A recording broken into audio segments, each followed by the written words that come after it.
Welcome to No Longer Conformed. I'm Erik Garthe, and we are studying spiritual excellence, a study of practical discipleship.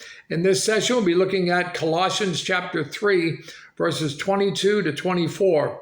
Excellence knows the right audience.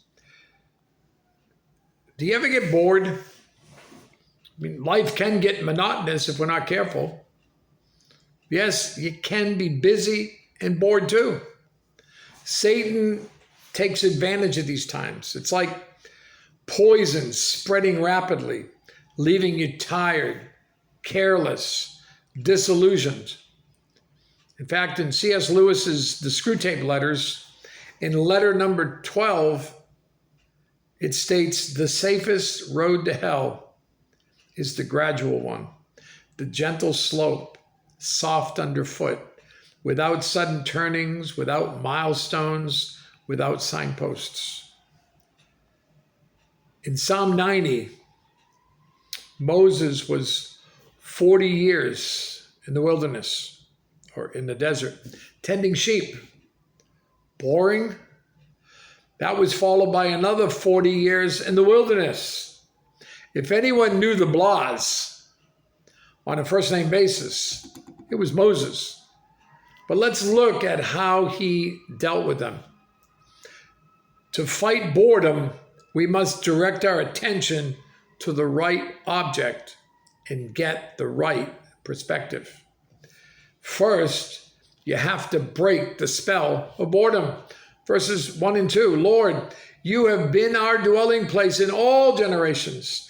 Before the mountains were brought forth, or ever you had formed the earth and the world, even from everlasting to everlasting, you are God."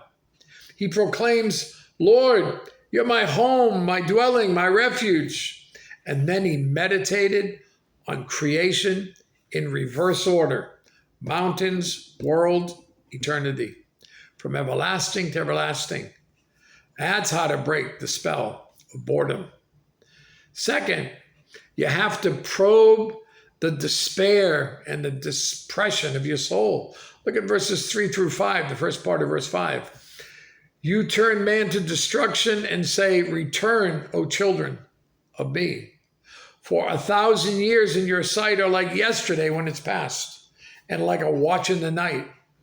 You carry them away like a flood. They are like asleep.'" Listen, life is short. In fact, look also at the second part of verse 5 and verse 6.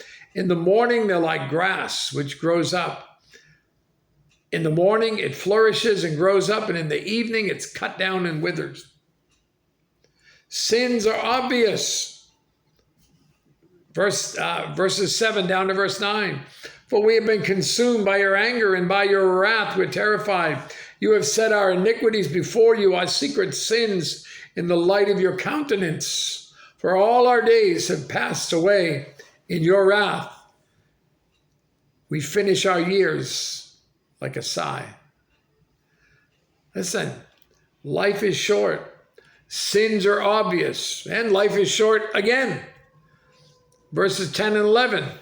"The days of our lives are 70 years, and if by reason of strength they're 80 years, and yet their boast is only labor and sorrow. For it is soon cut off, and we fly away. Who knows the power of your anger? For as the fear of you is, so is your wrath." Life is boring. Verse 12, "So teach us to number our days, that we may gain a heart of wisdom." Lord, in the daily monotonous routines of life, cause me to learn how to view each day as you look at it. Wisdom is learning to see life from God's perspective. That's how you probe your soul during boredom. And then third, you have to sing the song of praise. Verse 13 down to verse 17. "Return, O Lord. How long? And have compassion on your servants. Oh, satisfy us early with your mercy, that we may rejoice and be glad all our days. Make us glad according to the days in which you have afflicted us, the years in which we have seen evil. Let your work appear to your servants and your glory to their children. And let the beauty of the Lord our God be upon us and establish the work of our hands for us. Yes, establish the work of our hands. Hang in there. It's well worth the process. Moses traveled from the basement of boredom to the rooftop of praise. Read the psalm, the pattern's there. Boredom, despair, depression, praise. The only way to keep monotony from cutting off your spiritual circulation is to see your life as the Lord sees it. Is what you're doing unimportant? Not to God. It doesn't matter what others think. Colossians chapter 3, verses 22 to 24, our actual text. Bondservants, obey in all things your masters according to the flesh, not with eye service as men pleasers, but in sincerity of heart, fearing God.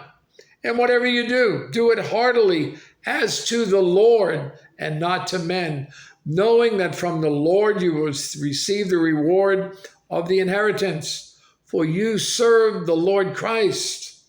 He's the one that matters. Be sure that you're playing to the right audience.